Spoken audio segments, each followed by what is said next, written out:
Then Great Britain began to criticize strongly the transit, especially they have mostly buses, so they call them buses are inefficient, we're giving more and more subsidy and they have fewer and fewer passengers. Which was true, but the cause of that was partly inefficiency, but partly it was that the government did not assist bus and transit development for several decades after World War II. When Margaret Thatcher was accusing, she was not showing the main cause, neglect by the government, while the government was pouring billions of pounds into new highways and motorways and parking and so on. So the government took this balance inside the cars. They took the pro-highway policy, which is even more misplaced in Great Britain than in the States. In the States we have more space and more distances.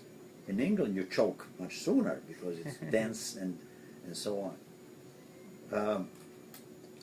She came up then, the right wing came and some libertarians came and so on and said, if we just make that free market, then they'll all compete, they'll all become more efficient, there'll be that's what they're saying. many small buses running, it'll respond to the demand of the passengers, we'll lower the cost, lower the subsidies, so everything will be better.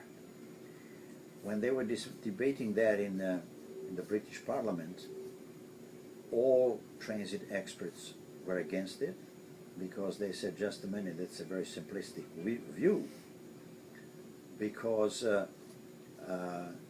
you will pay workers less, but you will get workers who are less trained, who don't meet the high standards, technical standards, who will be unstable and leave the job whenever they find something better.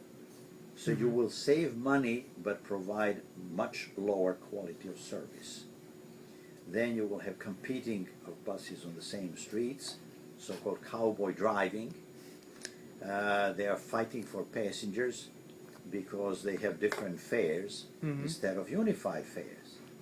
Passengers will have to look at different services and schedule their own trips and so on.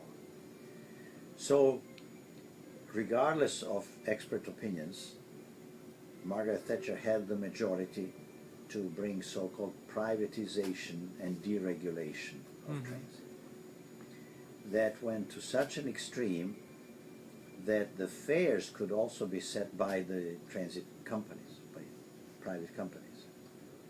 But then what about the services that are socially needed? Well, those can be operated by a public agency which will be subsidized, which means you give the worst lines economically to the public agency, so you can really claim then again that it's very inefficient, and it's inefficient by the fact what you gave them. They introduced that all over Great Britain except London. They knew that if in London they use this, it'll be a disaster and the city will close. I mean, London cannot operate without good transit. So London was moderate degree of some competition and some deregulation, while the other cities got introduction of many competing companies. And imagine this, they brought a law that prohibited bus companies to give schedules and information of other bus companies. So they legally prohibited the main feature that passengers need in transit, to find how to use it, right? I wrote an article and published it in Great Britain at that time. You know, they gave to a gentleman who is pro that, and I'm against that. I think my counterpart did a very bad job, that even I could have made better arguments for his side than he did.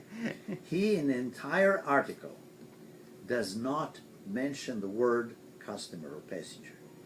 He's just looking at cutting the costs. You know. So what happened in Britain is that what they were predicting more passengers faster and so on. Nothing of that came true. In some cases they introduced some smaller buses, but not in many of them. The services became so chaotic that actually rail transit ridership increased because people were confused by buses and couldn't do them. They lost about 30% of transit passengers. They exactly ran into problems which had caused private agencies in 1870, 1880 and so on to integrate, or in 1910, 1920. They were inefficient alone and so on. And that Margaret Thatcher never explained how you would prevent that, and they did not prevent it. So all the problems that you can find by reading the books from 1910 and 1890, all those problems have occurred in Britain with disastrous reduction of passenger riders. The speed did not increase, the ridership did not increase, it decreased. Confusion came in, and they poured more money into building more highways. So you can see that behind that was just a highway lobby, not somebody interested in better cities and more cities.